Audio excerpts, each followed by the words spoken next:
In the fertile plain of Mesopotamia, under the golden light of a setting sun, the ancient city of Babylon hummed quietly with life. The air was warm and still, carrying the faint scent of river water and baked earth.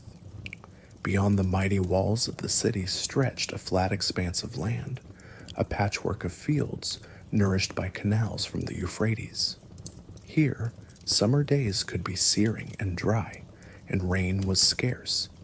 Yet within Babylon's walls, an oasis of green was said to rise unexpectedly from the arid landscape. It was a sight that must have seemed like a mirage, tier upon tier of luxuriant gardens perched high above the ground, draped in verdant foliage and glistening with the spray of cascading water. These were the fabled Hanging Gardens of Babylon, one of the seven wonders of the ancient world, an emerald vision of paradise conjured in the midst of the desert. Legends tell of how the gardens were created at the zenith of Babylon's glory, when the city stood as the radiant capital of Mesopotamia. In those days, around 6 centuries before the Common Era, Babylon was the heart of a great empire and a marvel in its own right. Travelers who approached its gates would first see the massive double walls encircling the city and the tall ziggurat temple, a stepped tower, rising toward the sky. The streets were lined with ornate palaces and temples dedicated to gods like Marduk and Ishtar. Glazed brick walls gleamed deep blue under the sun, decorated with reliefs of lions, dragons, and bulls. The most famous of these was the Ishtar Gate, a grand entryway that welcomed processions into the inner city, with its shimmering blue bricks and golden animal motifs. Babylon was a city of superlatives and splendor, a place of both brutal heat and astonishing human achievement. It was against this backdrop that the Hanging Gardens were said to have been built, adding a crown of living green to Babylon's architectural triumphs. To imagine the Hanging Gardens is to picture a living mountain rising from the city's heart. Ancient accounts describe a remarkable feat of engineering. A series of terraced gardens stacked atop one another, forming a man-made hill of greenery. Trees and flowering shrubs spilled over the edges of each terrace, their branches hanging, or rather, overhanging, the sides, giving the creation its name. In truth, the Greek word for hanging, kremastos, means overhanging or suspended, suggesting that the gardens projected outward from high stone balconies rather than dangling freely. One could wander through this multi-level sanctuary as if climbing a gentle hill covered in vegetation. Stone columns and brick vaults supported each terrace, and underneath the lush vegetation were hidden architectural measures designed to bear immense weight and keep the gardens watered. From afar, the whole structure might have looked like a green mountain or a stepped pyramid draped in foliage, a startling contrast to the flat plains surrounding the city. The historical setting of these gardens is intertwined with the life of King Nebuchadnezzar II, the ruler of Babylon at the height of its power. Nebuchadnezzar reigned from 605 to 562 BCE and is remembered both as a conqueror and a visionary builder. In Babylonian records, he boasts of rebuilding temples, fortifying the city with massive walls, and adorning it with monuments of unprecedented grandeur. Under his rule, Babylon became a city of legend, the delight of the eyes, as some texts call it. According to later traditions, it was Nebuchadnezzar who commissioned the Hanging Gardens, and he did so for a deeply personal reason. His queen, Amytas of Media, had come from a land of mountains and forests far to the northeast, in what is now northwestern Iran. The flat alluvial plains of Babylon, with their endless horizon of palm groves and irrigated fields, must have felt austere to her, lacking the verdant hills and wooded valleys of her homeland. Moved by her longing for green hills and the cool air of the highlands, Nebuchadnezzar is said to have resolved to recreate a piece of her home within his palace complex. In this telling, the Hanging Gardens were a king's grand gesture of love and nostalgia, a towering garden palace built to console his homesick wife. Whether this romantic story is fact or later legend, it adds a touching motivation to the engineering marvel. One can envision the king standing beside his queen on an upper terrace at dusk, as the day's heat gives way to a warm, breezy evening. Perhaps they gazed over the city and the Euphrates River beyond, listening to the trickle of water running through the garden. All around them, terraces brimming with trees and blossoms glowed in the golden light. In that moment, Babylon's ruler might have felt he had brought a cool mountain refuge into the heart of his bustling capital, a private paradise for his Median bride.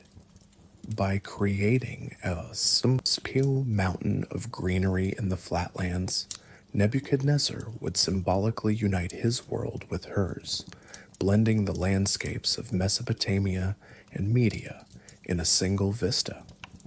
The Hanging Gardens, in the tales passed down, were no ordinary royal garden. They were regarded as a feat of extraordinary engineering, as much as a work of beauty. Contemporary Babylonian writings tellingly make no mention of them, a curious silence to which we will return. But Greek and Roman writers centuries later spoke of these gardens with awe. They marveled at how the ancient builders had elevated a garden high above ground level, laid out on vaulted terraces, and managed to keep it perpetually lush in a climate where rainfall was scant and summers were fierce. The gardens were said to be filled with a profusion of exotic plants, fragrant shrubs and herbs, fruit trees laden with figs, dates, and pomegranates, and flowers of every hue nodding gently in the breeze. Imagine date palms and tall cedars casting dappled shadows on brick-paved walkways, grapevines winding up columns and pergolas, and bright blossoms spilling over parapets. Birds would flit among the branches, and perhaps peacocks or other tame creatures wandered in the shade.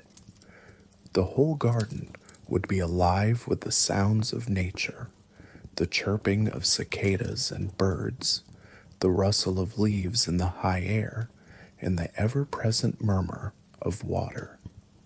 Visitors from far away might have stood below in amazement, seeing what looked like a wooded hillside somehow sitting atop a city structure, with streams and waterfalls trickling down. It is a soothing scene to contemplate now, sunlight filtering through broad green leaves, a gentle mist rising from fountains, and the scent of blossoms mingling with the damp cool of water in the dry air. In the midst of a bustling metropolis, there was said to be this elevated haven of greenery, an artificial mountain of life and color, amid the dusty clay brick environs of Babylon. Building gardens in midair required the ingenuity of an engineer, as well as the vision of a poet. The ancients who described the Hanging Gardens left clues about how such an extraordinary structure might have been constructed. They spoke of stone columns or brick pillars supporting the tiers of the garden, forming a framework strong enough to carry the weight of soil, water, and even fully grown trees. We can imagine a grid of massive pillars and arcades rising in receding levels, creating broad platforms at various heights.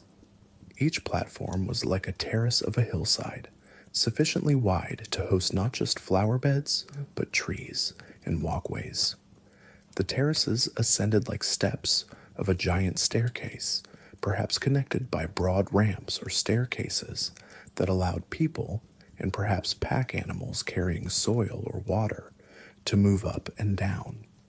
In essence, the Babylonians or their neighbors had constructed an artificial hill, a series of rising terraces, each built upon vaulted substructures and buttressed by thick walls. Within those substructures were hollow spaces, chambers, and corridors that helped reduce the load and perhaps housed some of the garden's hidden workings. The materials used would have been those available in Mesopotamia, augmented by ingenious adaptations. Babylon's typical building material was sun-dried mud brick for ordinary structures, and baked brick and bitumen for more important constructions. Stone was rare in the alluvial plains. It had to be brought from distant quarries in the mountains. But for the hanging gardens, accounts suggest that stone might have been used in key places. Ancient descriptions mention stone columns and stone beams, indicating that heavy, load-bearing elements could have been made of stone to add strength. It's said that great stone beams spanned the spaces between columns, forming the ceiling of one terrace and the floor of the next. These would have been like giant lintels or roof slabs, cut perhaps from the quarry and transported by river on rafts. Laying stone atop brick pillars would have created a stable platform much more rigid than wood, capable of holding the immense weight above. On top of this stone or brick framework, the builders needed to create a planting surface that could hold moisture without destroying the structure below. Here is where the ingenuity truly shone. According to one detailed account, the construction of each terrace's roof involved layers of different materials for waterproofing and drainage. First, a thick bed of reeds was laid down, soaked in natural asphalt, bitumen, a sticky tar-like substance that Mesopotamians used as a sealant.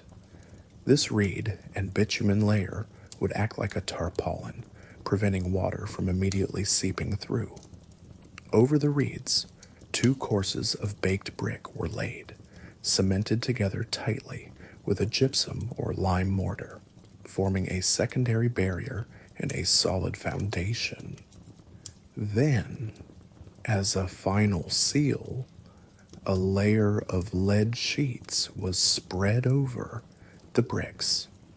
Lead is malleable and waterproof. These sheets would catch any water that percolated through the bricks, ensuring that virtually no moisture reached the structural beams and arches below. Only after these protective layers were in place did the gardeners heap a deep layer of rich soil atop them, soil thick enough to accommodate the roots of large trees. One source claimed the earth was piled to a depth sufficient for the roots of the largest trees, which might mean several feet thick. Essentially, each terrace was a giant planter bed, a massive raised earth platform contained by stone and brick, with a clever lining to hold in the water. This method of construction shows a sophisticated understanding of a critical challenge: preventing water damage. If water from constant irrigation had been allowed to seep into the mud brick or between stones, it would have undermined the walls in short order. The bitumen brick, and lead sandwich was a solution to keep the life-giving water where it belonged, at the roots of the plants, and away from the vulnerable parts of the structure. It's remarkable to think that over 2,000 years before modern roofing and waterproof concrete, ancient engineers devised a multi-layered waterproofing system that could protect a building from the very water that made its garden thrive. The presence of bitumen and lead also speaks to the expense and effort invested.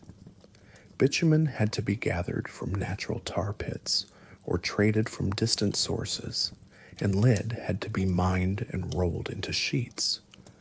Only a king's project would marshal such resources for a garden. With the terraces built and filled with earth, the next challenge was sustaining this elevated Eden. Water is the lifeblood of any garden, and in Babylon's climate, it had to be supplied in abundance and lifted to improbable heights. The garden's uppermost terraces were said to reach perhaps 20 meters or more above ground, nearly the height of the city walls, which were themselves legendary for their height and breadth. To raise water to that level using only ancient technology was a monumental task. The Euphrates River flowed nearby, its broad current the source of life for all Babylon's fields and canals. From the river, water had to be drawn up and then distributed across the ascending series of gardens. The operation of watering the hanging gardens was described as continuous and hidden, a marvel of technical skill operating behind the scenes. Greek and Roman writers gave tantalizing hints of how the water might have been lifted. Strabo, a geographer of the 1st century BCE, mentions that the gardens were watered by means of screws, and that there were people appointed expressly to work those water-raising devices day and night. This sounds very much like the Archimedean screw pump, a helical tube that can lift water when rotated, though Archimedes lived in the 3rd century BCE, later than Nebuchadnezzar. It is possible that some form of spiral pump was known earlier in Mesopotamia, or that Strabo, writing in an era when Archimedes' invention was famous, used the term to describe analogous devices. Other accounts speak of a chain pump, a system of buckets attached to a loop of rope or metal chain wrapped around turning drums. By pedaling or cranking, workers could rotate the chain so that buckets dipped into a water source at the bottom and were carried up to the top, where they emptied into a trough. From there, gravity would carry the water through channels to irrigate the terraces. We can picture an apparatus like this, installed in a central brick shaft or hidden behind the thick walls. Perhaps a staircase or ramp ran alongside it, not only to allow access, but to house the vertical conveyor of buckets or the turning screw. The operation might have been powered by human muscle, teams of laborers or slaves walking on treadmill-like wheels or cranks. It could even have harnessed animals like donkeys to turn a wheel, though in a confined space that might be less practical. One striking detail from a description is that the mechanisms for drawing water were engineered so cleverly that no one outside the garden could see them working.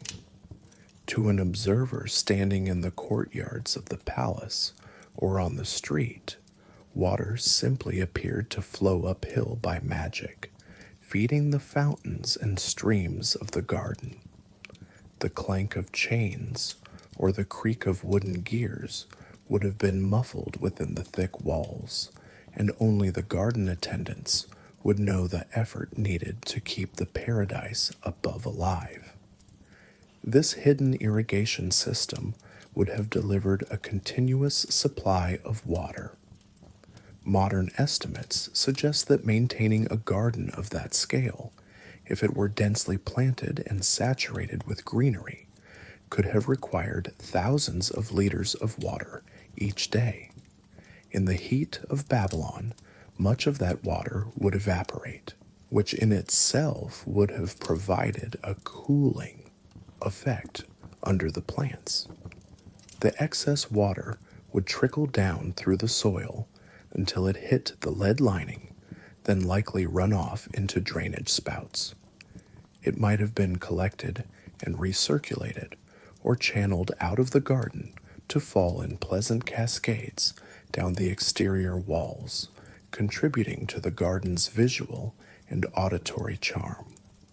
One ancient writer noted that the garden had the appearance of a mountain and that streams flowed down its slopes, suggesting that overflow water was allowed to escape in controlled rivulets that glistened down the terraces into the city moat or back to the river.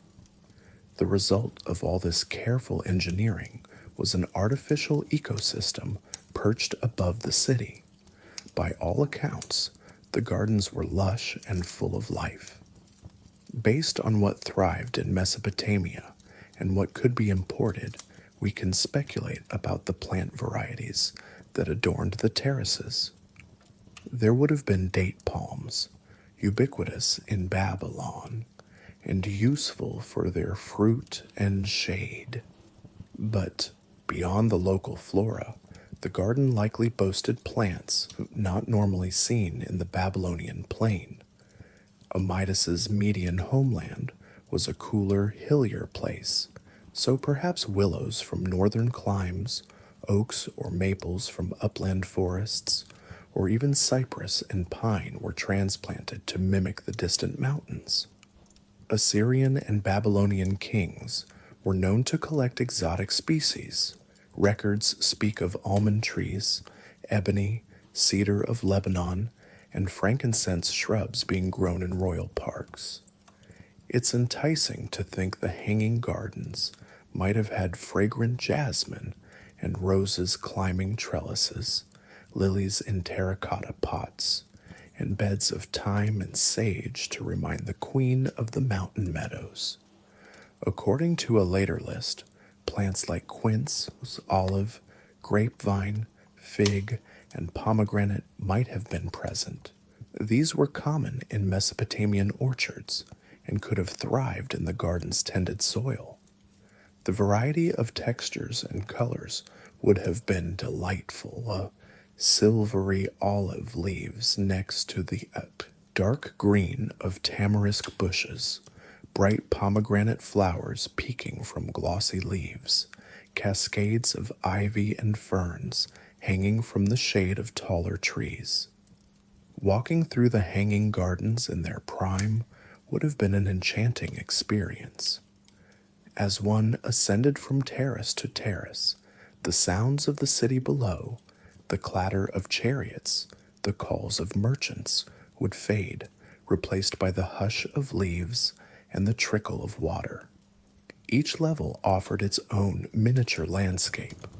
On a lower terrace, you might find fruit trees in orderly arrangements, with stone paths winding among them, and fountains spraying gently into basins.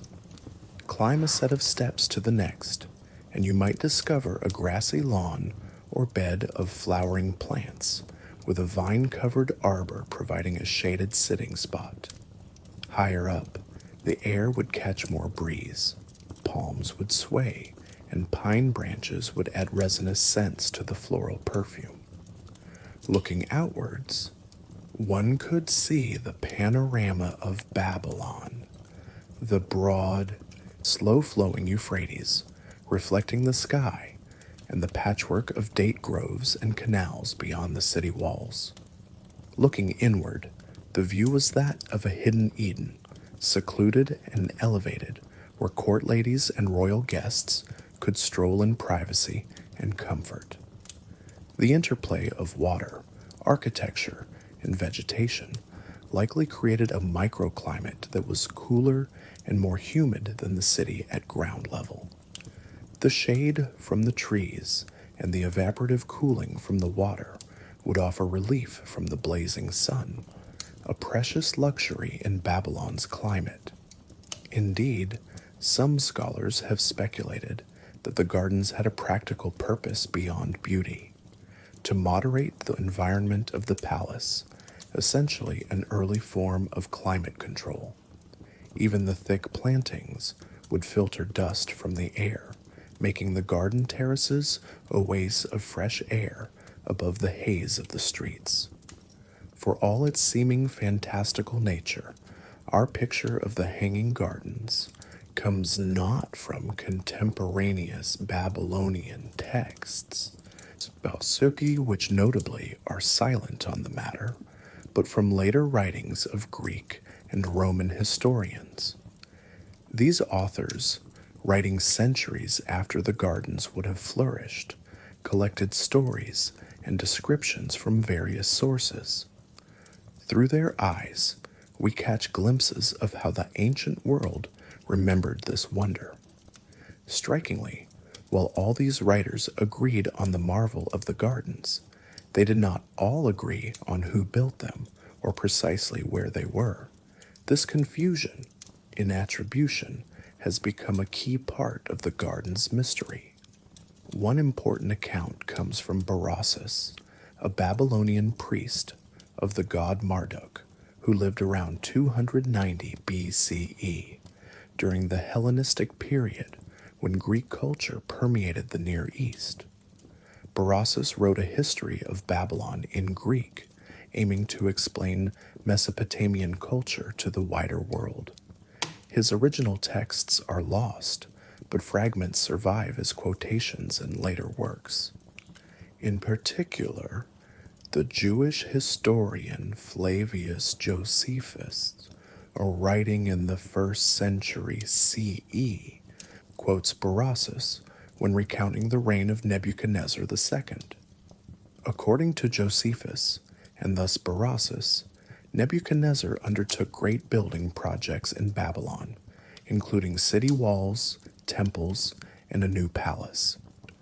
Josephus then relates, "In this palace he erected very high walks, supported by stone pillars, and by planting what was called a pensile paradise, and replenishing it with all sorts of trees, he rendered the prospect an exact resemblance of a mountainous country. This he did to please his queen, because she had been brought up in Media and was fond of a mountainous situation." Here, in one tidy passage, we have the core of the legend, Nebuchadnezzar as builder, the hanging or pensile garden described as a paradise, made to imitate a mountain full of diverse trees, all created to satisfy the nostalgia of a Median queen.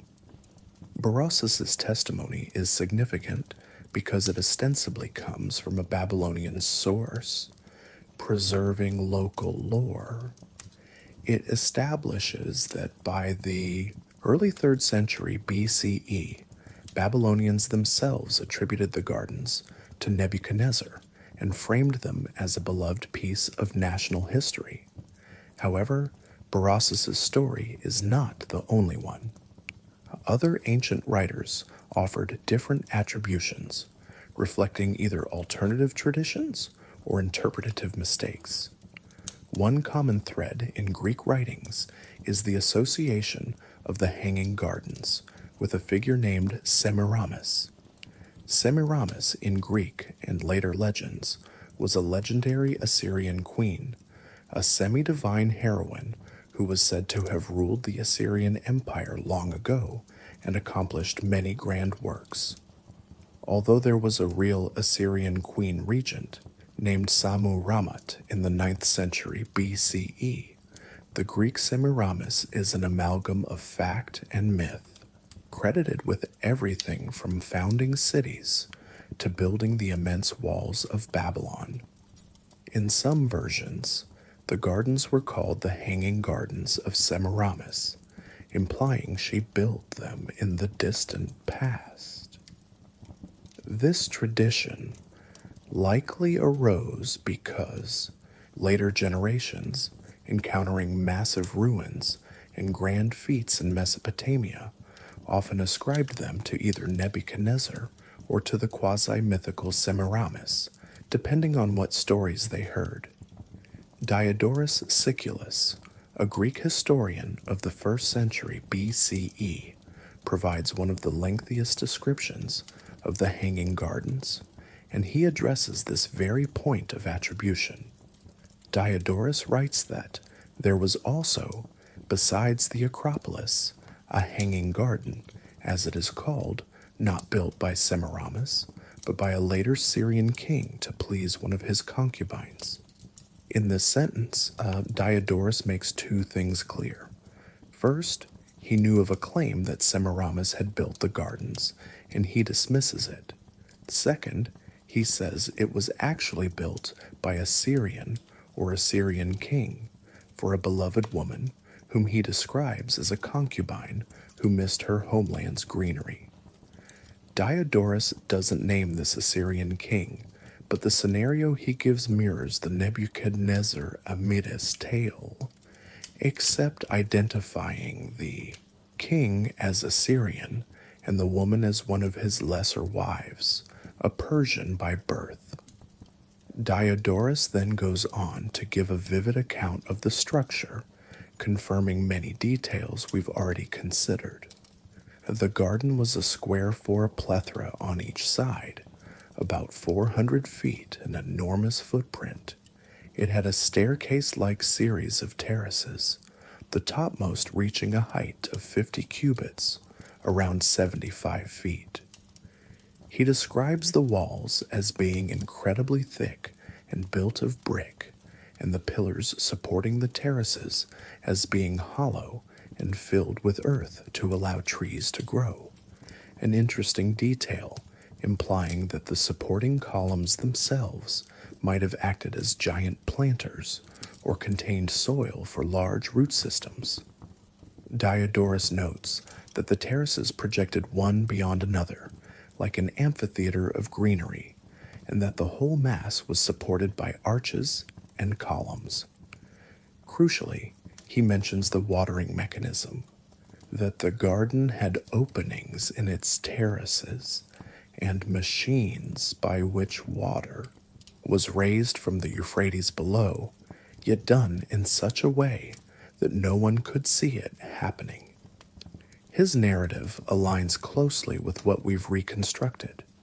It's from Diodorus that we get the description of the layered waterproofing, reeds, bitumen, bricks, lead, and the hidden chain pump system. It's clear Diodorus had access to either an eyewitness account or a very detailed earlier source, possibly Ctesias, a Greek who lived at the Persian court in the 4th century BCE.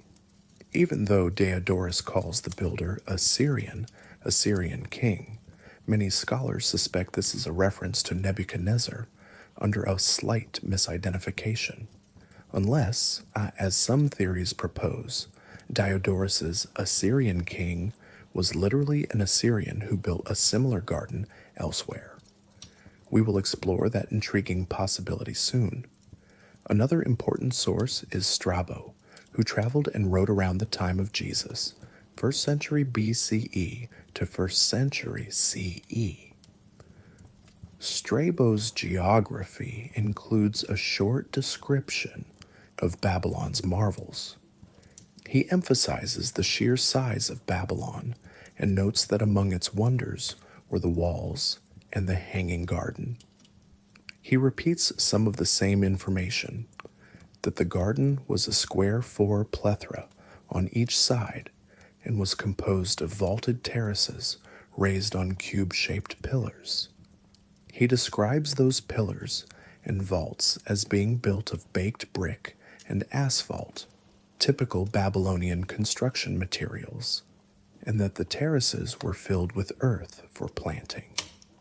Strabo's account of the irrigation explicitly mentions water engines, by means of which water was drawn up by workers to the garden from the river. In some translations, these are identified as screw pumps, which suggests that by his day, people equated the mechanism with the Archimedean screw, though whether the Babylonians had an actual screw or a different device is unknown. Strabo does not discuss who built it. Interestingly, he might have assumed it was part of Nebuchadnezzar's works, or he didn't have a source on that detail. His focus was more on describing how it looked and functioned in broad strokes. Yet another perspective is provided by Quintus Curtius Rufus, a Roman historian of the 1st century CE, who wrote a history of Alexander the Great. Curtius describes what Alexander, who died in Babylon in 323 BCE, supposedly saw when he took control of the city. In Curtius's dramatic prose, he speaks of the pencil gardens perched on the citadel. He marvels that the gardens were of equal height to the city walls, and says they were mighty pleasant for their shade and the variety of towering trees. Notably, he describes tree trunks of great girth, 8 cubits around, he claims, and height 50 feet tall, growing as if in natural ground, even though they are atop a building. Curtius expresses astonishment that this heavy load of a whole forest hasn't caused the structure to collapse over time. He details that the garden was supported by a series of great arches or walls. He numbers 20 walls, placed close enough to each other, about 10 feet apart, that from a distance the garden looked like a solid green hill. Curtius attributes the work to a king of Assyria, reigning in Babylon, who contrived this mighty work to gratify his queen, who, being wonderfully delighted with woods and forests in the open fields, persuaded her husband to imitate through art the peculiar scenery of her homeland. Once again, we see the kernel of the story, a king eager to please a nature-loving wife, a recreation of mountain woodlands through human artifice. Curtius's account, written for a Roman audience, emphasizes the wonder and longevity of the construction, pointing out that even nature's own tendency to decay had not brought it down yet, at least up to Alexander's time. If his sources indeed traced back to reports from Alexander's companions, it suggests the gardens, or a memory of them, were still alive in Babylonians' culture in the 4th century BCE. Perhaps Alexander or his generals saw remnants or maintained gardens at Babylon that echoed the old hanging gardens. Finally, we have a later compiler often identified as Philo of Byzantium, though there is some confusion because a 3rd century BCE engineer by that name wrote about mechanics, while the Philo, who described the 7 wonders, may have been a later writer around the 4th century CE, sometimes called Pseudo-Philo. In any case, the so-called Handbook of the 7 Wonders of the World, attributed to Philo, gives a short praise of the hanging gardens. He focuses on the technical accomplishment, the way the terraces were elevated on columns, the fact that plants grew at a height with their roots far above the normal ground, and that powerful pumps drew water high against its natural tendency to descend. Philo does not mention who built the gardens or where. Interestingly, he talks about them simply as one of the wonders one might behold in the world. His omission of Babylon by name is notable. It either means he assumed everyone knew they were at Babylon, or he himself wasn't sure of the context beyond the descriptions he inherited. Gathering all these ancient testimonies, a general consensus emerges on what the Hanging Gardens were like: an engineered hillside of lush vegetation, watered by advanced mechanical means. The differences lie in attributions and minor measurements. Some call the builder Nebuchadnezzar, Berossus/Josephus. Others imply an Assyrian king, Diodorus Curtius, and the legend of Semiramis lingers in the background as an older attribution that some thought needed refutation. Herodotus stands out as a glaring omission. Writing only about a century and a half after Nebuchadnezzar, he praises many features of Babylon, its walls especially, but says nothing of any hanging garden. This has been a long-standing puzzle. One theory is that perhaps the gardens did not yet capture Greek attention, or did not exist in a noticeable form when Herodotus was gathering his information. Another is that Herodotus might have simply omitted them due to a focus on other matters, though omitting something so striking seems unlikely if he knew of it. The ancient sources also reflect how stories can evolve. It's possible that as time went on, the memory of who built the gardens grew fuzzy. For Babylonians in Berossus's time, Nebuchadnezzar was a figure of immense renown and pride, a natural choice to attribute any great accomplishment to. For other writers dealing with generalized Eastern lore, a king of Assyria or Semiramis sufficed as attributions for wonders in Mesopotamia. This ambiguity in sources set the stage for the debates and mysteries that surround the gardens in modern times. We are left with wonderfully rich descriptions, but an uncertainty at their core. Were these descriptions based on a real place? And if so, where exactly was that place, and who truly created it?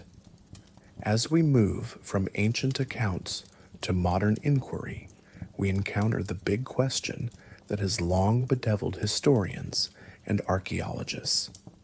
Did the Hanging Gardens of Babylon truly exist in the form described, or were they a kind of mirage conjured by the classical imagination? And if this did exist, why do they leave so faint a trace in the very city they are associated with? The debate has essentially split into a few viewpoints, each with its own reasoning. One viewpoint is skepticism, the idea that the Hanging Gardens were more myth than reality, a sort of romanticized traveler's tale that grew in the telling. Those who lean toward this perspective point to the conspicuous lack of direct evidence. As mentioned, not a single Babylonian cuneiform tablet discovered so far, and we have tens of thousands from Nebuchadnezzar's time, references the construction or presence of an extraordinary garden. Nebuchadnezzar's inscriptions enumerate many achievements: huge walls and moats built for Babylon's defense, temples restored and plated with gold, the completion of the Great Ziggurat, which some link to the biblical Tower of Babel, even the digging of a canal to connect the Euphrates and Tigris. If the king had created a monumental garden on par with these, why would it not be recorded? It's a question that invites the thought, perhaps because it didn't happen, at least not in Babylon, and not in the way the Greeks described. Herodotus's silence bolsters this doubt. If a wonder of that magnitude existed in Babylon in the 5th century BCE, could he really have failed to hear of it? The skeptical argument posits that later Greeks and Romans, enamored with the idea of Eastern opulence and perhaps aware of some grand gardens in Persian or Assyrian contexts, projected that idea onto Babylon. It became part of the lore of Babylon's magnificence, just as stories of golden statues or legendary kings do. But skepticism doesn't entirely satisfy. It struggles to explain why multiple independent ancient writers gave such consistent structural details. It would be a remarkable coincidence if several writers in different eras all invented the same peculiar technical features, like the hidden water pumps or the layered waterproofing, without a real prototype. Thus, many scholars believed that the Hanging Gardens did exist in some form, but then what happened to them? This leads to a second viewpoint, that they indeed were built in Babylon by Nebuchadnezzar or his dynasty, but were destroyed and disappeared from the archaeological record due to natural or human causes. Imagine the practical realities. The gardens, if real, were an immense maintenance challenge. Consider the toll of time on an irrigated mud brick structure. If at any point the pumps failed or upkeep lapsed, water could stagnate, or conversely the soil could dry out and contract. The heavy load of the terraces required constant care to ensure structural integrity. Perhaps the gardens flourished during Nebuchadnezzar's reign and a while after, but what about under later kings? By 539 BCE, less than a century after Nebuchadnezzar, Babylon fell to the Persian king, Cyrus the Great. The Persians respected Babylon's infrastructure and even venerated Nebuchadnezzar's memory to an extent, but their focus shifted the empire's center. Possibly the gardens still existed under Persian rule as a pleasant feature of the city, but then Babylon's prominence waned. By 323 BCE, Alexander the Great dreamed of making Babylon his capital and reportedly planned restoration projects in the city. Had the gardens been in disrepair by then, he might have intended to refurbish them, though Alexander died before any such plans could materialize. After Alexander, in the late 4th and 3rd centuries BCE, the new Greek rulers of the region, the Seleucid dynasty, eventually built a new city, Seleucia, and Babylon's population and importance dwindled. The once great metropolis slowly emptied out. By the 1st century BCE, travelers described parts of Babylon as deserted. A neglected hanging garden would have been one of the first structures to suffer. If the irrigation stopped and the caretakers left, trees would have withered. Their roots might have rotted within the structure or, dying, lost their grip on the soil. The arches and columns, relieved of the binding mass of roots, or conversely undermined by them, could have collapsed. Perhaps there was a catastrophic collapse. Imagine a heavy rain or minor earthquake causing one terrace to cave in onto the one below, and in domino fashion, the whole edifice crumbling into a heap of bricks, soil, and tangled dead roots. If such a collapse happened in a period when Babylon was sparsely inhabited, the ruins might simply have been left there. Over the next centuries, people might have carted away the useful bricks and lead and metal. Bitumen melts in the sun and rain over years. The soil would scatter with the wind. Eventually, the site of the gardens could have turned into an unremarkable mound, blending with other debris of the city. When archaeologists in modern times began excavating Babylon, notably the German team under Robert Koldewey from 1899 onwards, they naturally were on the lookout for anything that matched the Hanging Gardens. Koldewey spent years meticulously mapping the city's layout. He identified Nebuchadnezzar's southern palace, a huge complex of courtyards and halls where the king lived and governed. At the palace's northeast corner, abutting the inner city wall and not far from the river's ancient course, Koldewey found a curious set of vaults and foundation cells unlike other structures in Babylon. It consisted of 14 large rooms with thick walls, some walls over 20 feet wide, with a series of archways. These rooms had traces of bitumen and reed mats in the masonry, suggestive of water resistance, and a deep well or shaft in the center, lined with brick and stone. The presence of stone puzzled Koldewey. Babylonian buildings rarely used stone, yet here it was, including a row of dense stone blocks with holes that he imagined might have anchored a chain pump. To Koldewey, this looked very much like the subterranean structure of the Hanging Gardens, as described by Diodorus and others. He proposed that these vaults were the undercroft beneath the terraces of the garden. The well at the center could have held the vertical water-lifting apparatus. The thick walls could support great weight. The asphalt and reed hints matched the described waterproofing layers. For a while, Koldewey's theory gained wide acceptance.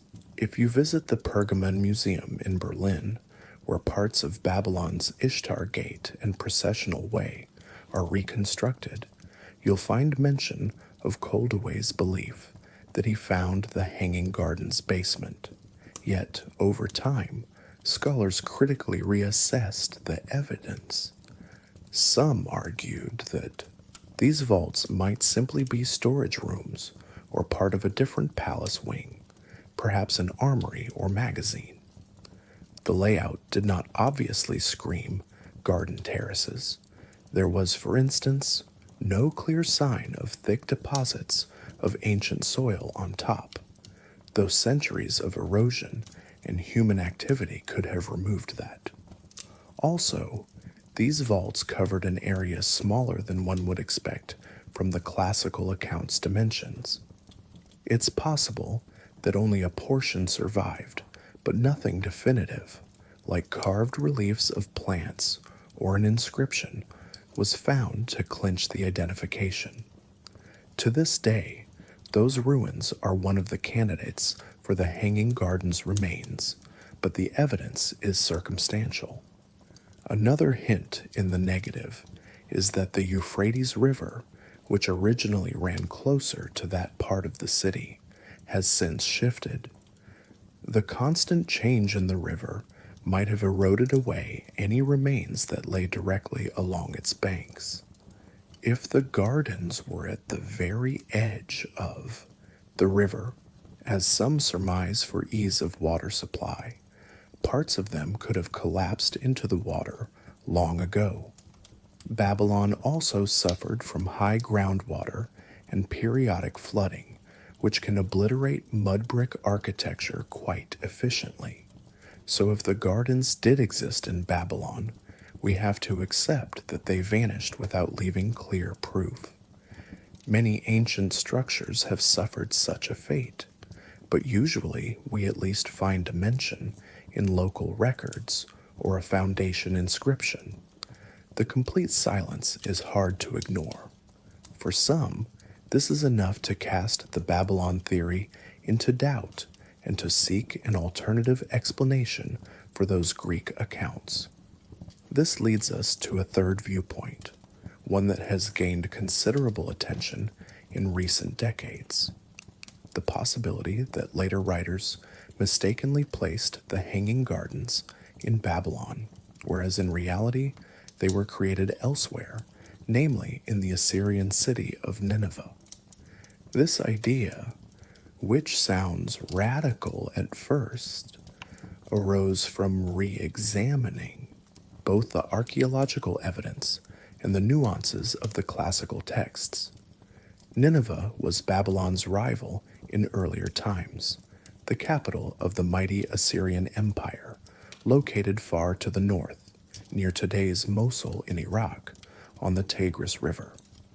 Long before Nebuchadnezzar, around 700 BCE, the Assyrian king Sennacherib undertook enormous building projects in Nineveh. He is well known for his military campaigns and harsh reprisals. The Bible recounts his army being turned back from Jerusalem, and he famously devastated Babylon in 689 BCE. But Sennacherib was also proud of his architectural and engineering enterprises. In his own annals, which, unlike Nebuchadnezzar's, have survived in some quantity, Sennacherib boasts of building a new palace at Nineveh that he called the Palace Without Rival. To service this palace and make Nineveh flourish, he constructed a complex network of canals and aqueducts to bring water from far off mountainous regions into the city. Crucially, Sennacherib describes a garden associated with his palace that was unparalleled. He writes of creating a wonder of a garden full of all manner of plants and devising new technologies to water it. One of his inscriptions even exalts that he made Nineveh into a place lush with fruit and wine, bringing in trees and vines that were not native to its climate, and that he had fruit and wine in abundance, flowing like a river in the desert. One standout line from Sennacherib's records is his claim that he built a wonder for all peoples. That phrasing is startlingly akin to calling something a wonder of the world. He was clearly conscious that what he built was meant to astonish. In one text, Sennacherib describes the creation of bronze casting techniques for screws and pumps, bragging that he was the first to make such large-scale metal works for irrigation. He even mentions constructing something at Nineveh that could be interpreted as terraced landscaping. He talks of raising the height of the terrain within the city and planting a multi-tiered garden, complete with trees that normally grow at higher elevations. Archaeology backs up Sennacherib's boasts. In the 19th century, archaeologists like Austin Henry Layard excavated parts of Nineveh and uncovered vast stone aqueducts in the countryside that led to the city. The most famous of these, at Jerwan, bears an inscription crediting Sennacherib with its construction. This aqueduct had stone arches spanning a valley, a formidable piece of engineering that wouldn't be out of place in the Roman Empire, though it predates Roman aqueducts by centuries. It carried water across miles of difficult terrain to feed Nineveh's watercourses. Within Nineveh itself, near the site of Sennacherib's palace, excavations revealed traces of what might have been extensive garden installations. There were remains of canals or water channels, and even decorative elements like carved rock reliefs showing garden scenes. One of Sennacherib's successors, King Ashurbanipal, the grandson who enjoyed that famous garden party relief, actually commissioned artistic depictions of a mature royal garden in Nineveh, complete with hanging vines, a pergola, fruit trees, flowers, and a canal stocked with fish. These reliefs, found at Nineveh, show a garden that, while on ground level in the depiction, captures the essence of a pleasure garden in the city. And curiously, there are hints of a hill or mound in the garden relief, perhaps an artificial knoll with trees on it. Now consider the classical accounts once more with this context. Several mention a Syrian or Assyrian king as the builder.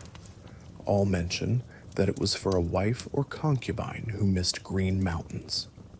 Sennacherib was Assyrian. His empire encompassed many peoples, including Persians and Medes. In fact, Sennacherib's wife, per historical conjecture, might have been of foreign origin, though we aren't sure.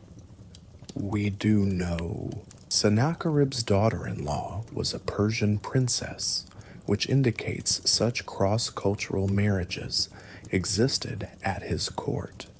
If a story filtered down that an Assyrian king built a garden for a homesick wife from a mountainous land, that perfectly fits the Hanging Gardens narrative and could very well apply to Sennacherib, who had wives from Elam or other regions. Also, notice the timeline. Sennacherib's reign, 704 to 681 BCE, is about a century before Nebuchadnezzar's. If he built such a garden in Nineveh, it would have been a famous marvel right around the time that Babylon's glory rose with Nebuchadnezzar. When Nineveh fell in 612 BCE, dramatically sacked by Babylonians and Medes, its wonders were destroyed or left in ruins.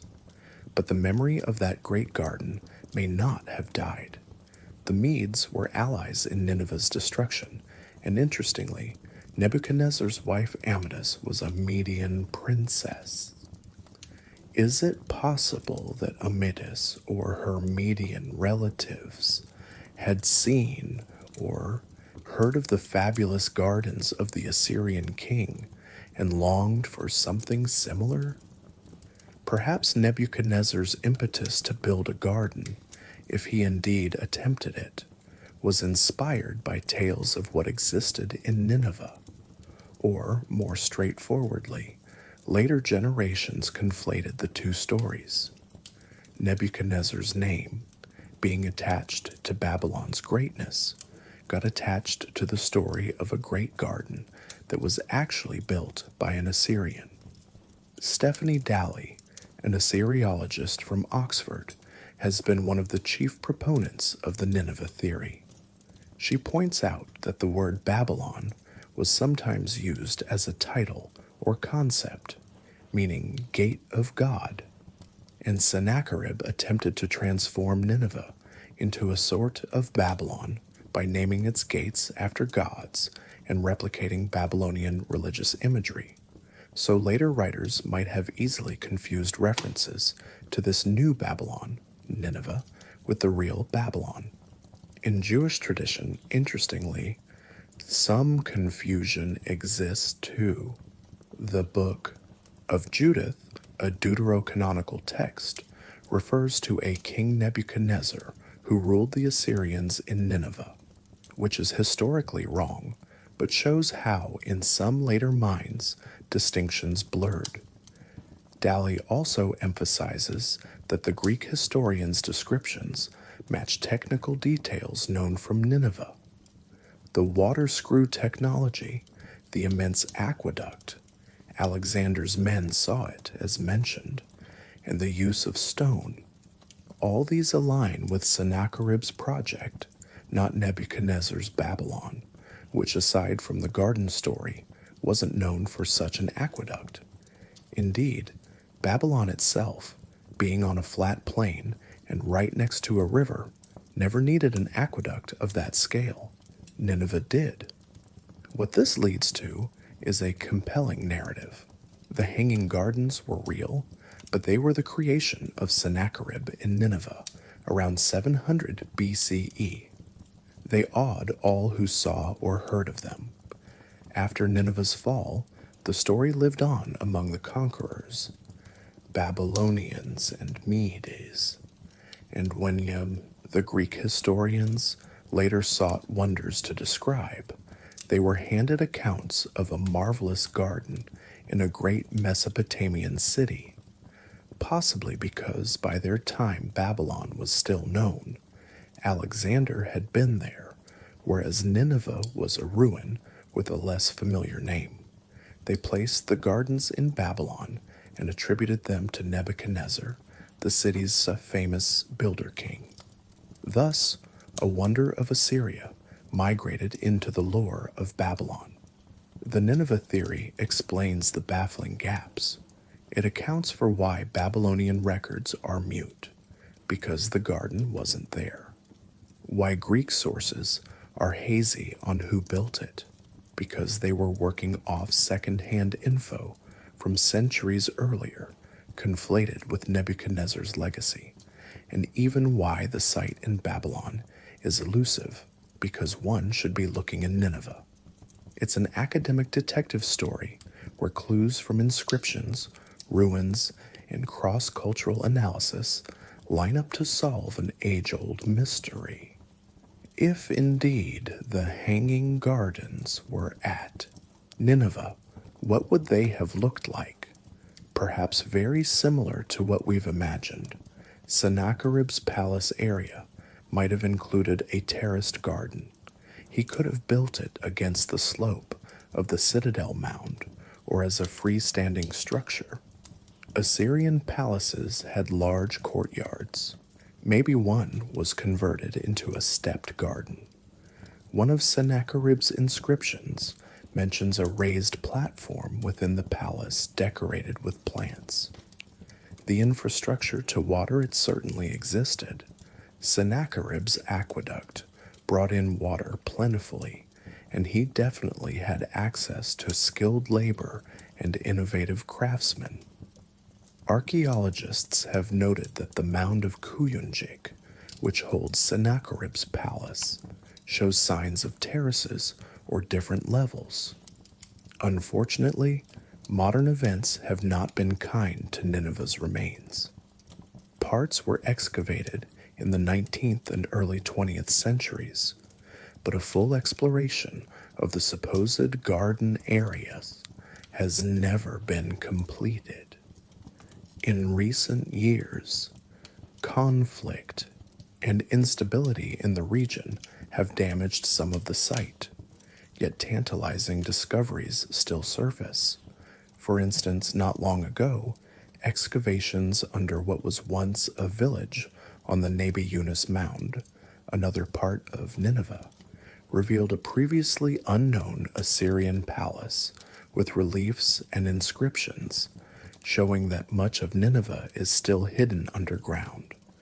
Who knows, perhaps future digs will uncover a section of water pipe or an arrangement of planting pits on a stepped terrace that could be the final proof needed to identify the Hanging Gardens' true home.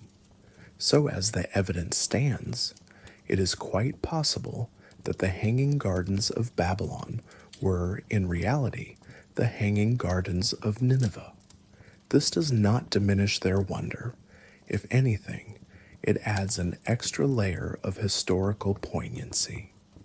They would have been the swan song of Assyrian high culture, built by a king with the ambition to rival nature itself, only to be destroyed and then wistfully remembered by those who came after.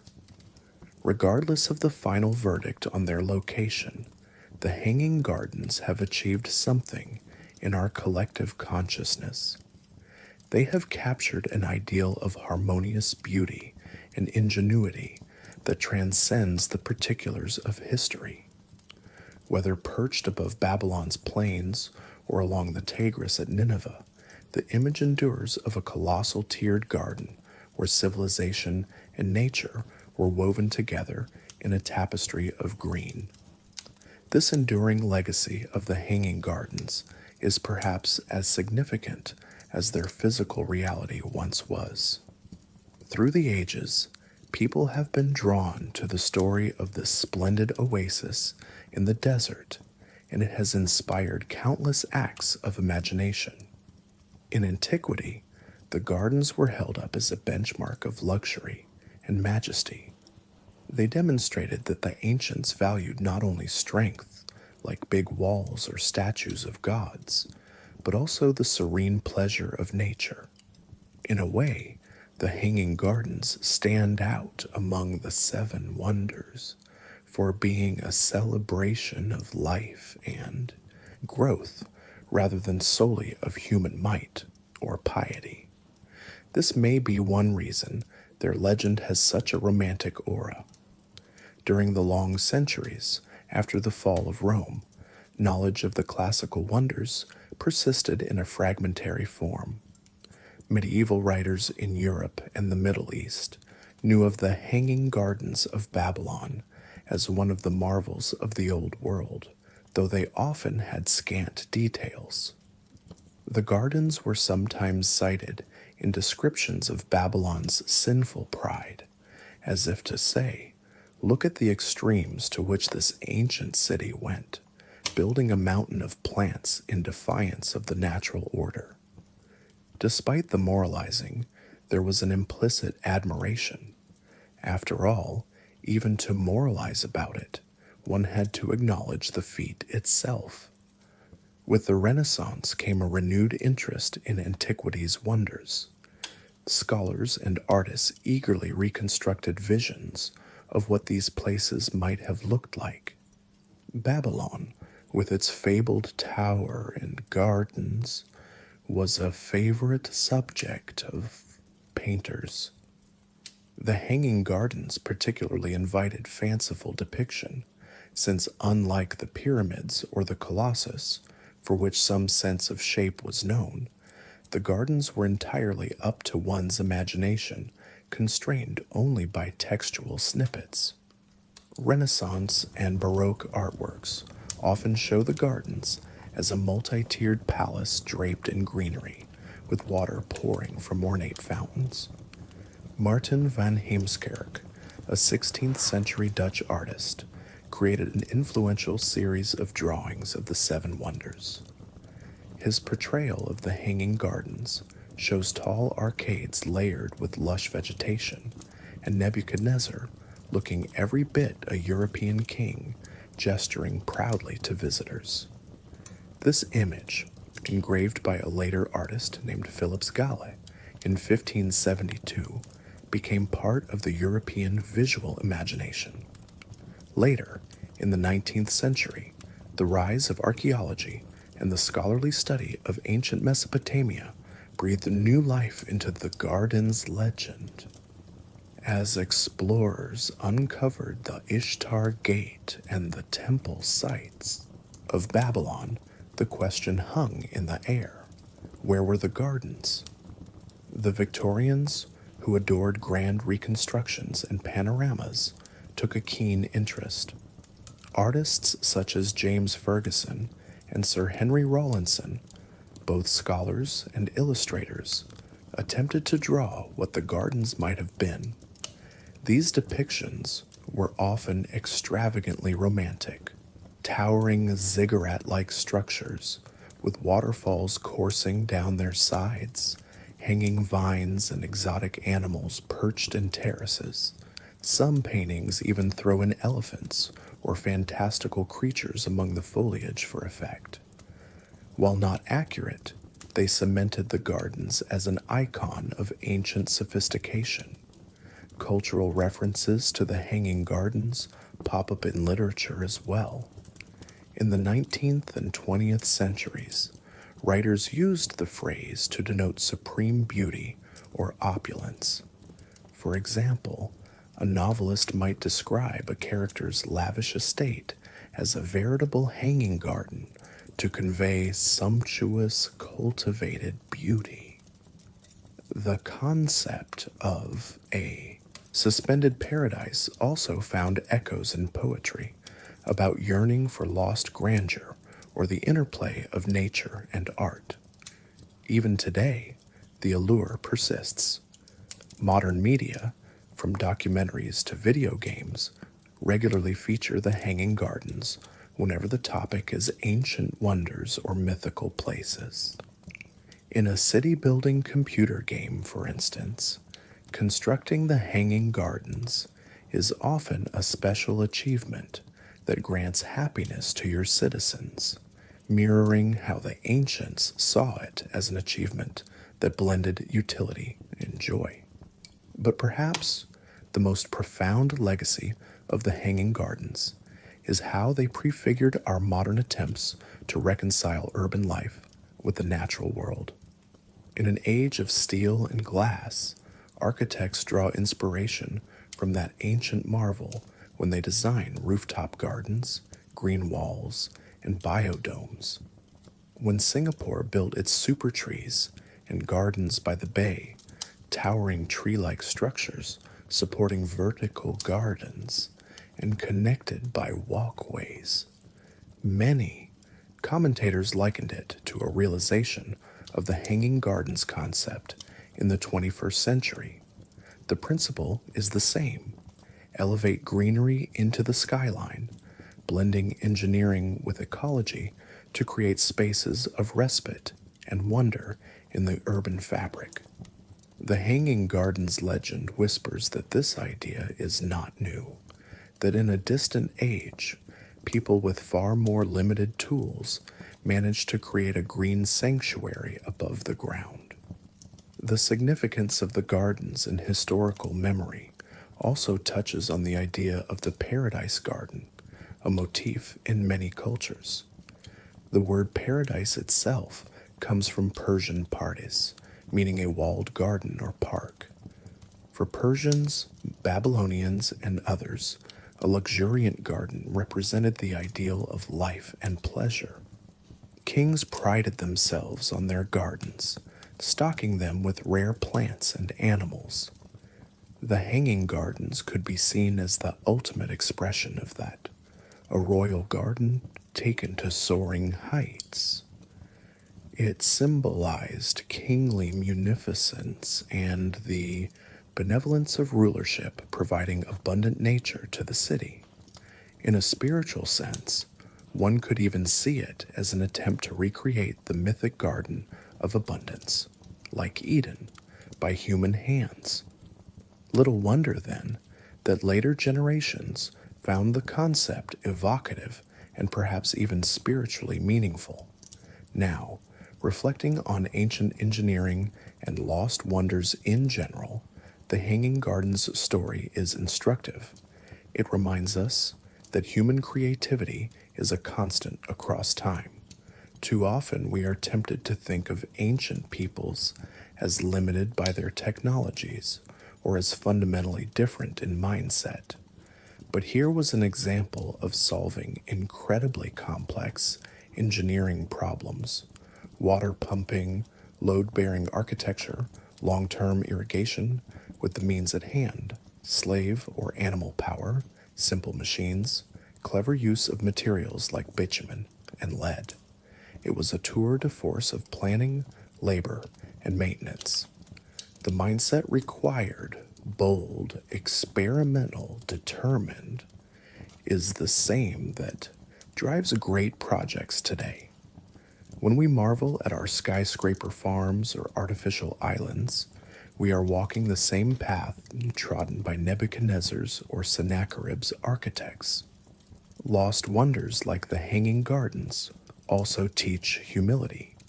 They were not immortal. If one visited Babylon a few centuries after Nebuchadnezzar, one might have found only broken arches with vines crawling over them, the glory gone. Each of the 7 wonders, save the Great Pyramid, eventually fell to time and accident. Yet they did not fall from human memory. There's a beautiful duality there. Physical structures decay, but human stories preserve their essence. The Hanging Gardens, perhaps more than any other wonder, live on primarily as a story, a fragrant green dream passed down and reimagined. It invites us to consider what of our creations will last and in what form. Perhaps steel and concrete will rust and crumble, but maybe future generations will tell tales of our feats. In the case of the Hanging Gardens, the absence of tangible remains makes the wonder more wistful and intriguing. We stand in Babylon's ruins today, and there is no sign that here once grew a mountain of trees. We gaze at Nineveh's dusty mounds and only faintly discern the outlines of palaces. The gardens have truly hung in the air of history, unattached to ground truth, suspended in speculation. This has allowed them to be whatever each era wanted them to be: a cautionary tale, an inspiration, a riddle. In a sense, the gardens have become a symbol of the very idea of a vanished marvel. Thus, the Hanging Gardens occupy a unique space between reality and myth. They likely had a basis in a real creation, perhaps at Nineveh under Sennacherib, maybe also attempted in Babylon, but over time they transcended that basis. They became an archetype, a reference point for envisioning the splendor of ancient Eastern monarchs and the possibilities of human artistry. Today, as we conclude our journey through their story, the Hanging Gardens still bloom in our imagination. We can close our eyes and reconstruct them once more. See the sunlight on dripping leaves, the tapestry of flowers in suspended beds. Hear the distant song of a lyre echoing through the colonnades, while water splashes into a pool lined with shells. We can sense the pride of the king who unveiled this masterpiece, and the delight of the queen who found a piece of her mountain home in its terraces. We can also sense the quiet that came when the last gardeners left, when the machines stopped and the leaves turned brown under an indifferent sky. And yet, that quiet was not the end. The spirit of the Hanging Gardens has echoed across time. It tells us of humanity's timeless desire to create beauty, to exert technical prowess in service of art, and to harmonize the built environment with the natural one. It also stands as a reminder that even the greatest achievements can be lost, but not always forgotten.